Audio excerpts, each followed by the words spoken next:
Long ago, in the heart of Persia, a mighty king ruled over a land of great wealth and wisdom. His palace gleamed with golden domes, his courts were filled with scholars and poets, and his name was spoken with both reverence and awe. Yet, despite all his riches, the king often found himself restless. No matter how many scrolls he read or how many philosophers he debated, he felt a void, an unanswered question buried deep within his soul. He longed to know more, not from books or whispered counsel, but from the very heart of his kingdom.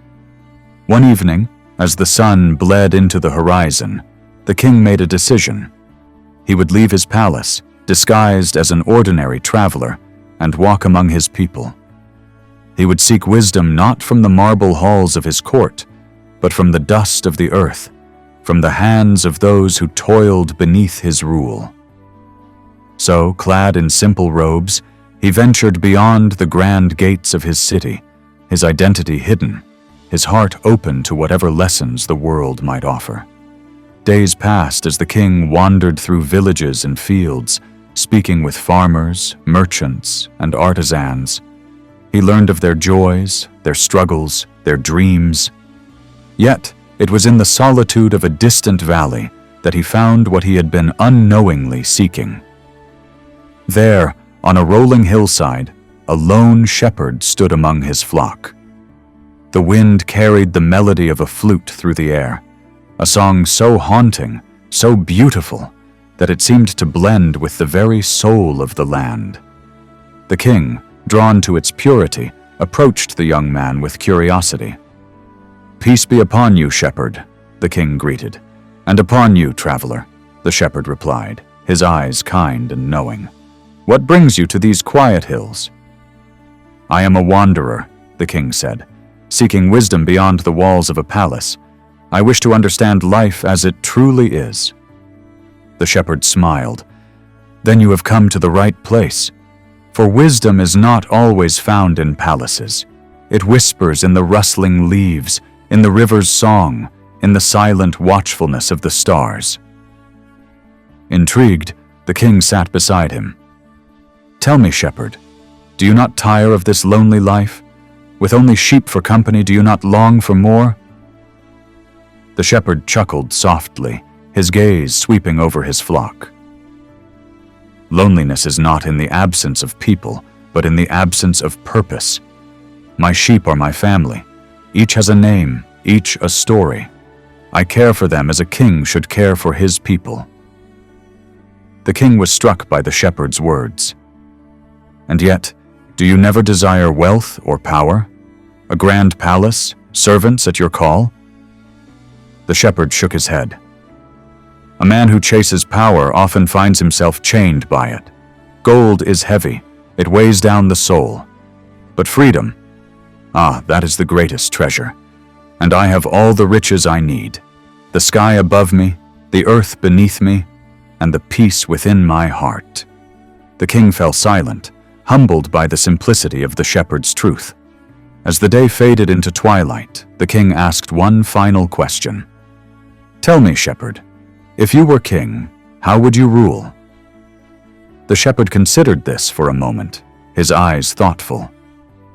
"A king is no different from a shepherd. His people are his flock, and his duty is to guide them, not with fear, but with love. He must know each one, care for their needs, and protect them from harm. Power is not a throne. It is a responsibility, a gift that must be used wisely." The words pierced the king's heart like an arrow. He had spent years ruling with justice, but had he truly understood his people? Had he seen them, known them, as this shepherd knew his sheep? That night, as he lay beneath the vast Persian sky, he realized he had learned more in a single day with a shepherd than in a lifetime of scholarly pursuits. The king returned to the valley many times, speaking with the shepherd, learning from his simple yet profound wisdom. And then one day, he decided it was time to reveal the truth. "I am not merely a traveler," he confessed. "I am the king of this land." The shepherd did not flinch. He did not bow in fear or scramble to offer praise. Instead, he simply smiled. "I know." The king stared, stunned. "You knew." "A true ruler does not wear his crown on his head, but in his heart," the shepherd said. "You carried yourself as a man seeking truth, not validation. That is the mark of a king who is worthy of his throne." The king felt something shift within him, an understanding, a clarity he had never known before. "You have taught me more than any council of wise men," he said. "I will return to my palace, not as a ruler of men, but as their shepherd." The shepherd nodded.